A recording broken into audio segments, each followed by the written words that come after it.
أعوذ بالله من الشيطان الرجيم بسم الله الرحمن الرحيم தமிழ்நாடு தௌஹீத் ஜமாத் வழங்கும் TNDJவின் மக்கள் மேடை ரமலான் சிறப்பு நிகழ்ச்சி. நபிவழி திருமணத்திற்கு தடையாக இருப்பது பெரிதும் காரணம் பெற்றோர்களே இளைஞர்களே என்ற இந்த இரண்டு தரப்பிலே வாதங்கள் ஓடிக்கொண்டிருக்கிறது. வரதட்சணை அதிகமாக வாங்கப்படுவதும் அதில் ஏராளமான பாதிப்புகள் இருப்பது குறித்தும் நாம வாதம் பண்ணி கொண்டிருக்கிறோம். இப்போது இளைஞர்கள் தான் காரணம் என்ற அணியிலே சகோதரர்கள் பேசுவார்கள். அஸ்ஸலாமு அலைக்கும் வரஹ்மத்துல்லாஹி வபரகாத்துஹு. நபி வழியினுடைய திருமணத்திற்கு மிகவும் தடையாக இருப்பது இளைஞர்கள் தான் என்று ஆணித்தனமாக நான் சொல்வதற்கு பல நிகழ்வுகள் இருக்கிறது. அதை பார்த்தோம்னா முக்கியமாக அதிகமான மக்கள் சொல்றாங்க, எதிர்த்தரப்பினர் சொல்றாங்க, அதிகமாக காரணம் இருக்கிறது பெற்றோர்கள் தான், வரதட்சணை அப்படின்னா நபி வழி திருமணத்திற்கு தடையாக இருப்பது பெற்றோர்கள் தான் அப்படின்னு சொல்றாங்க. ஆனா அதற்கு எதிர்வாதமாக என்னன்னா, இதுக்கு முன்னாடி நமக்கு நடுவர் கேட்டிருந்தாங்க, மஹர் அப்படின்னு சொல்றாங்களே அதுல வந்துட்டு ஹிராத் யாராச்சும் கேட்குறாங்களா அப்படின்னு கேட்டிருந்தாங்க. அது நிச்சயமா உண்மைதான். ஆனா இப்ப அதிகமான மக்கள் ஏதாவது கேட்குறாங்கன்னா நிச்சயமா கிடையவே கிடையாது. ஆனா ஒரு உண்மையான ஒரு நிகழ்வு சொல்லணும்னா என்னுடைய திருமணம் தான். சில மாதங்களுக்கு முன்பு தான் அது ஆனது. அப்பொழுது என்னுடைய மனைவி என்ன கேட்டாங்க தெரியுமா? என்னுடைய மனைவி கேட்டாங்க, 32வது அத்தியாயம் சூரா சஜிதா இதை மனப்பாடம் செஞ்சு இது எனக்கு மஹராக கொடுங்க அப்படின்னு கேட்டாங்க. அல்லாஹ்னுடைய வார்த்தைகள் தான் எனக்கு மஹராக வேணும் என்று அவங்க கேட்டாங்க. அப்பொழுது இந்த இடத்துல மஹரா கேட்கறதுக்கு எவ்வளவோ இருக்குது, எது வேண்டுமானாலும் கேட்டிருக்கலாம். ஆனால் எனக்கு சூரா சஜ்தாவுடைய இந்த திருக்குரானுடைய வாக்கியங்கள் தான் எனக்கு மஹராக வேண்டும் என்று யார் கேட்டார்? பெற்றோர்கள் கேட்டார்களா? நிச்சயமாக கிடையாது. அந்த இடத்தில் கேட்டது ஒரு இளைஞர், அப்படின்னா இளைஞர் பெண்மணி தான் அந்த இடத்துல கேட்டாங்க. அப்பொழுது அந்த இடத்துல வரதட்சணையை தடுக்கக்கூடிய, அப்போ மஹரை அதிகமாக ஊக்கப்படுத்தக்கூடியது யாரு? இளைஞர்கள் தான். அங்க கல்யாணம் அப்படின்னு நடக்குது அப்படின்னு யாருக்கு சொன்னா, அந்த இடத்துல முக்கியமா ஒரு ஆளை நம்ம சுட்டி காட்டணும்னா அவங்களுக்கு தானே நடக்குது, பெற்றோர்களுக்கு நடக்கலையே, இளைஞர்களுக்கு தானே நடக்குது. நம்ம அதிகமாக பார்க்கலாம், போர்க்களத்தில் யாரையாவது முக்கியமான ஒரு ஆளை தாக்குனா அந்த போர்க்களமே சிதறிடும், நின்றும்னு பார்ப்போம். யாரை பார்ப்பாங்க, குறி வைப்பாங்க? அந்த இடத்துல தளபதியா இருக்கக்கூடியவங்களை தான் தாக்குவாங்க. அந்த இடத்துல தளபதியா இருக்கக்கூடியவங்களை மட்டும்தான் தாக்குவாங்க. அவங்களை தாக்கிடுங்க ஒரேடியா எல்லாம் முடிஞ்சிடும் சொல்லுவாங்க. அதே மாதிரி இப்போ இந்த கல்யாணத்துல, திருமணத்துல இளைஞர்கள் தான் முக்கிய பங்கு வகிக்கிறாங்க. அவர்களுக்கு தான் திருமணம் ஆகிறது. அவர்களே எனக்கு வரதட்சணை வேண்டாம் என்று தடுத்து விட்டால், அந்த இடத்துல வேண்டாம் என்று அவர்கள் சொல்லிவிட்டால் திருமணம் நடக்குமா? வரதட்சணை வாங்கப்படுமா? நிச்சயமா கிடையாது. ஆனா ஒரு சம்பவத்தை பார்க்கலாம். அகமதாபாத்ல ஆயிஷா பானு என்று சொல்லக்கூடிய ஒரு 23 வயது பெண்மணி தற்கொலை செய்யும் விதமாக நேரடியாக ஒரு வீடியோவை பதிவு செய்து போடுறாங்க. அந்த இடத்துல அவங்க சொல்றாங்க, இஸ்லாம் இந்த சூசைட் அப்படின்னா தடுக்குது. நிச்சயமா சூசைடுக்கு நிச்சயமா கிடையவே கிடையாது, அளவுடைய இஸ்லாம்ல கிடையவே கிடையாது. ஆனா அந்த விஷயத்துல கூட அவங்கள அது தள்ளப்படுதுன்னா அது எந்த காரணம் தெரியுமா? அதே நேரலையில அவங்க பதிவிடுறாங்க, வரதட்சணை. என்னுடைய ஹஸ்பண்ட் கேட்குறாங்க, அதிகமா என்ன கேட்டுக்கிட்டே இருக்காங்க அப்படிதான் சொல்றாங்க. இந்த இடத்துல பெற்றோர்கள் கேட்கல. அந்த பெண்மணி சொன்ன காரணம் என்ன தெரியுமா? என்னுடைய ஹஸ்பண்ட், என்னுடைய கணவர் தான் அதிகமான வரதட்சணை கேட்டு என்னை கொடுமை செய்கிறார், அதனால தாங்க முடியவில்லை. இஸ்லாத்திலே தடுக்கக்கூடிய ஒரு விஷயமாக இந்த தற்கொலை இருந்தாலுமே நான் தற்கொலை செய்து கொள்கிறேன் என்று அவர்கள் செய்கிறார், தவறுதான். ஆனாலுமே ஒரு தற்கொலைக்கு முயற்சி செய்வத அளவுக்கு தள்ளக்கூடியது எது? வரதட்சணை. அது யாரு அந்த இடத்துல ஊக்கப்படுத்துறாங்க? இளைஞர்கள் தான், தவிர பெற்றோர்கள் கிடையாது. அதனால் அனைவருமே நிச்சயமா நம்ம புரிந்து கொள்ளணும், ஒரு முக்கியமான ஒரு நபர் என்றால் இளைஞர் தான், அவருக்கு தான் திருமணம் ஆகிறது. இளைஞர்கள் தான் எல்லாத்துக்கும் காரணம் அப்படிங்கிறது. ஆமா, இளைஞர்கள் தான் காரணமே. ஏன்னா நமக்கு நபி ஸல்லல்லாஹு அலைஹி வஸல்லம் சொல்றாங்க, ஃபமன் ரகிப அன் சுன்னதி ஃபலைஸ மின்னி. அப்படின்னா நிக்கா என்றது ஒரு சுன்னத். அந்த சுன்னத்தை வந்து யார் ஃபாலோ பண்றாங்களோ, யார் வந்து பின்பற்றுகிறார்களோ, அது பின்பற்றாமல் இருக்கிறார்களோ அவர்கள் என்னை சார்ந்தவர் கிடையாதுன்னு சொல்றாங்க. ஆனா இளைஞர்கள் தான் இந்த பின்னாடி இருந்து ஊக்குவிக்கும் விதமாக எனக்கு வரதட்சணை வேணும், வரதட்சணையில எனக்கு நிஞ்சா பைக் வேணும், BMW பைக் வேணும் கேக்குறாங்க. இந்த அளவுக்கு அதிகமாக எல்லாத்தையுமே ஊக்குவிக்கிறது இளைஞர்கள் தான். அதனால நிச்சயமாக திருமணத்திற்கு, நபிவழி திருமணத்துக்கு தடையாக இருப்பது இளைஞர்கள் தான் என்பதை பதிவு செய்து கொள்கிறேன். இளைஞர்கள் வந்து காரணமா இருக்கிறாங்க. ரசூலுல்லாஹ் சொன்னாங்க, திருமணம் என்பது என்னுடைய வழிமுறை, நபி ரசூலுல்லாஹ்வுடைய வழிமுறையை பின்பற்றக்கூடியதுதான் திருமணம். அதான் திருமணத்துல வந்து மற்ற இபாதத்துகள் எல்லாம் மக்கள் எப்படி இருக்கிறாங்க, தொழுகையில் அது ரசூலா எப்படி காட்டி தந்தாங்களோ இது மாதிரிதான் தொழுவணும். நோம்புலாம் ரசூலா எப்படி நோம்பு வைக்க கட்டு தந்திருக்காங்களோ அது மாதிரிதான் செய்யணும் அப்படிலாம் விளங்கி வச்சிருக்கிறவங்க, ஹஜ்ஜி உம்ரா எல்லாத்தையும் விளங்கி வச்சிருக்கிறவங்க எதுல விட்டுருந்தாங்க அப்படின்னு சொன்னா திருமண விஷயத்துல மட்டும் விட்டுருந்தாங்க. ஆனா திருமணம் என்பது நபியுடைய வழிதான் அப்படிங்கிற அந்த விஷயத்தை அவங்க இளைஞர்கள் தான் காரணம் அப்படின்னு சொல்றாங்க. பெற்றோர்களே பெரிதும் காரணம். இளைஞர்கள்லாம் என்ன காரணம்? இளைஞர்கள் வந்து அப்படிலாம் ஒண்ணு சொல்றாங்க, அதெல்லாம் ஒன்றும் சரியில்லை அப்படின்னு சொல்லி சொல்ல இருக்கிறாங்க பெற்றோர்கள். சொல்லுங்க, இப்போ என்ன பெற்றோர்கள் தான் அப்படிங்கிறதுக்கு என்ன சொல்ல போறியா? சொல்லுங்க. இப்போ பெற்றோர் தான் என்பதற்கு வந்து அவங்க சில விஷயங்களை சொன்னாங்கல்ல, இளைஞர்கள் தாண்டு. அதில் ஒருத்தர் சொன்னார், இந்த கேரளாவில் ஒரு விஷயத்த சொன்னார். அதில் வந்து 50 பவுன் 150 பவுன் நகை கேட்டாங்க, BMW கார் கேட்டாங்க, 15 ஏக்கர் நகை 15 ஏக்கர் இடம் கேட்டாங்க. அதனால் அந்த திருமணமே நின்று போய் அந்த பெண் வந்து தற்கொலை செஞ்சுக்கிட்டாங்கன்ட்டு. இப்போ கேட்டது யாருன்னா பெற்றோர்கள் தான் கேட்டாங்க. காதலிச்ச 2 பேருக்கும் அதுக்கு சம்மந்தமே கிடையாது. அவர் வந்து பெற்றோரை மீற முடியலை. அதனால் அவர் நான் வீட்டில் பேசி பார்க்குறேன். முதல்ல பேசப்பட்டது வந்து 50 பவுன் தான் பேசினாங்க, சாதா காரு, அதே 15 ஏக்கர் தான் முதல்ல பேசப்பட்டது. பிறகு கொஞ்ச நாள் கழித்து பேசப்பட்டது தான் இந்த 150 பவுனு 15 ஏக்கர் 100 ஏக்கர் கேட்டாங்க, BMW கேட்டாங்க, BMW கார் கேட்டாங்க. அப்போ கேட்டது யாருன்னா பெற்றோர்கள் தான் கேட்டாங்க. அவங்க இளைஞர் தான் அதுக்கு காரணம்ன்றார். இளைஞர் காரணமே அல்ல, பெற்றோர்கள் தான் வந்து இளைஞர் வேணாம்னு சொல்லிட்டாரு. இப்படிதானே? இளைஞர் வேணாம்னு சொல்லல, அதுல இருந்து மீள முடியல அவரால். ஒரு துணை காரணமா நின்றாரே தவிர முதல் காரணம் வந்து அவங்க தான், பெற்றோர் தான் காரணமாக இருக்கிறாங்க. அப்ப இன்னைக்கு நடைபெறக்கூடிய எல்லா திருமணங்களுக்குமே வந்து வரதட்சணை என்ற அந்த ஒரு விஷயம் வந்து எடுபட்டு போயிருச்சு.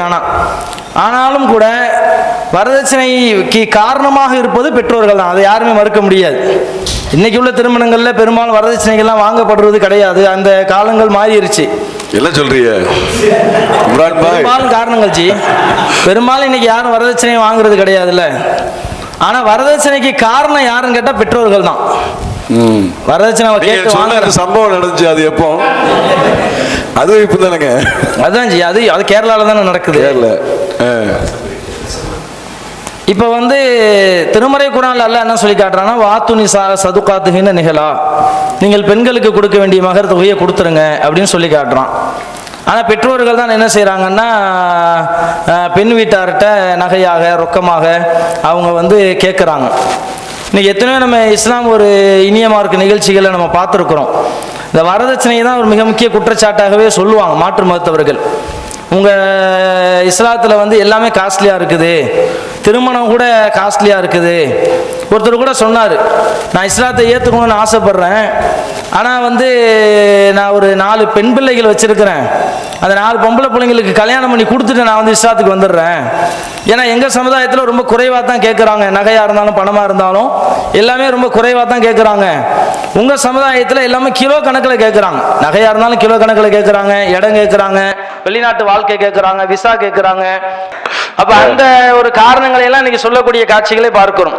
எத்தனை பேர் 4 கடை வச்சிருந்தவங்கலாம் 4 பொம்பளை பிள்ளைக்காக வேண்டி ஒரு கடையாக கொடுத்து கடைசியில் வந்து ஒன்றுமில்லாத ஓட்டாண்டியாக போன வரலாறுகள்லாம் இருக்கிறது. அப்போ இதுக்கு முழுக்க முழுக்க காரணம் யாருன்னு கேட்டால் பெற்றோர்கள் தான். அதுக்கு என்ன காரணம் சொல்கிறாங்க? என் பிள்ளைய நான் படிக்க வச்சிருக்கேன், நான் லட்சமாக கொட்டியிருக்கேனா இல்லையா, நான் அதை எப்படி எடுக்கிறது, இப்படியான காரணங்களை சொல்கிறாங்க. இன்னும் சில உலமாக்கள், படித்தவர்கள், பண்டிதர்கள் என்று சொல்லக்கூடியவர்கள் கூட குர்ஆன்ல வந்து அல்லாஹ் கொடுக்கணும் தான் சொல்றானே தவிர வாங்கணும்னு எங்கேயுமே சொல்லல. இப்படியெல்லாம் சொல்லி கூட அதை நியாயப்படுத்துறாங்க. பெற்றோர்களாக இருப்பவர்கள், பெரிய படித்தவர்களாக இருப்பவர்கள் கூட அந்த வரதட்சணையை வந்து நியாயப்படுத்துறதை பார்க்கிறோம். நாம வந்து அல்லாஹ் கொடுக்க சொல்றான், வாங்க கூடாதுன்னு நல்லா எங்கேயுமே சொல்லலண்டு. கொடுங்கன்ற கட்டளையே வந்து கொடுக்க மட்டும்தான் செய்யணும்ன்றதுதான் அதுக்கு ஆதாரம். வாங்க கூடாது என்பதுக்கான அது ஆதாரமே தவிர அது கொடுக்க தானே சொல்றான், வாங்கலன்னு எங்கேயுமே இல்லையே அப்படிலாம் நம்ம எதிர்வாதம் புரிய முடியாது. அப்ப வரதட்சணைக்கு முழுக்க முழுக்க மிக முக்கியமான காரணம் யாருன்னு கேட்டா பெற்றோர்கள் தான். இந்த யாருமே இளைஞர்கள்லாம் யாருமே வரதட்சணை கேட்கறது கிடையாது. எங்களுக்கு அது கொடுங்க இது கொடுங்கலாம் பெரும்பாலும் யாருமே கேட்கறது கிடையாது. அந்த ரோலுக்குள்ளேயே அவங்க வரவே மாட்டாங்க. அவங்களுக்கு அவங்க திருமணம்ன்ற அந்த ஒரு இடத்தோட நின்றுக்குறாங்களே தவிர குடுக்கல் வாங்கல் அவங்ககிட்ட யார் வந்து சபையில பேசுறா? சபையில பேசுறது அந்த திருமணத்தை யார் வழி நடத்துறாங்களோ, யார் நடத்தி வைக்கிறாங்களோ அவங்க தான் பேசுறாங்க. யார் எந்த இளைஞர்கள் வந்து எனக்கு இத்தனை பவுன் போடுங்க, எனக்கு இந்த பைக்கு கொடுங்க, எனக்கு இந்த காரு கொடுங்க அப்படின்னு எந்த இளைஞர்கள் வந்து சபையில பேசுறாங்க? யாருமே பேசுறது கிடையாது. அவங்களுக்கு யாரு சப்போர்ட்டிவா நிக்கிறாங்களோ, அவங்களை யார் வழி நடத்துறாங்களோ அவங்க தான் அதை பேசுறாங்க. அப்ப பேசுறது இவங்க தான். இந்த இளைஞர்கள் என்று நம்ம சொல்லுவது வந்து அவங்க துணை காரணமாக வேண்டுமானால் இருக்கிறாங்க, அவங்க ஒரு பகுதியாக வேண்டுமானால் இருப்பாங்களே தவிர அவங்க முழு காரணமாக அவங்க இருக்க மாட்டாங்க. அதிகமான காரணங்கள் பெற்றோர்கள் தான், முழு காரணம் பெற்றோர்கள் தான். அதான் என்னுடைய வாதம். இம்ரான் அவர்கள் நல்லா அழகா சொன்னாங்க. நிறைய குறுக்கு விசாரணை பண்ணாலும் அவருக்கு அந்த டிராக்ல அடிச்சுட்டு போயிட்டு வண்டி போயிட்டே தான் இருக்கு. சரியா? சரி, அதாவது பெற்றோர்கள் தான் காரணம் அப்படின்னு சொல்லி பெண்களுக்கு மகர்கொடை கொடுக்க சொல்லி இஸ்லாம் சொல்லுகிறது. அந்த இதை வந்து வாங்குறது யாருன்னு சொன்னால் பெற்றோர்கள் தான் இருக்கிறாங்க அப்படின்னு சொல்லி சில விஷயங்களை சொல்றாங்க, சில சம்பவங்களை சொல்றாங்க. அந்த சம்பவங்கள் என்னன்னா, யாருமே வந்து இளைஞர்கள் தான் வந்து காரணம், லவ் பண்ணதுக்கே வந்து காசை வாங்கினது அந்த இளைஞர் நாங்க, இது வந்து அது இல்லை பெற்றோர் தான் காரணம் அப்படின்னு சொல்லி இடையில போய் கூகுளை தட்டி எல்லா செய்தியும் பார்த்துட்டு வந்தார் பொழுது. அதுக்குதான் கொஞ்சம் லேட்டா வந்தது காரணமே அதான் பொழுது. சரியா? சரி, ஓகே. சரி, ஓகே. அடுத்ததாக நீங்க சொல்லுங்க. அஸ்ஸலாமு அலைக்கும் வரஹ்மத்துல்லாஹி வபரகாத்துஹு. அதாவது புராணம் சரியா, அது மாதிரி தலைப்புல வந்து நபி வழி திருமணத்துக்கு தடையாக இருப்பது பெற்றோர்களா இளைஞரா சொல்லியிருக்கும் போது எதிரடி தரப்பு சொல்லக்கூடிய எல்லா கருத்துகளும் தலைப்பை வந்து விளங்காம சொல்லக்கூடிய கருத்துக்களாகத்தான் நான் பார்க்கிறேன். நீங்க கொஞ்சம் விளங்கி சொல்லுங்க. அதான் சொல்றதுக்கான மைக் கொடுத்துருக்கீங்க. சரி, என்ன கருத்துனா, நம்ம இதுக்கு முன்னாடி பேசின சகோதரர் வந்து அருமையா பயன் பண்ணார். சாத் பின் அபி வக்காஸ் ரலியல்லாஹுடைய வரலாறு சொன்னார். அந்த வரலாறுல நான் பார்க்கக்கூடியது ஒரு விஷயம்.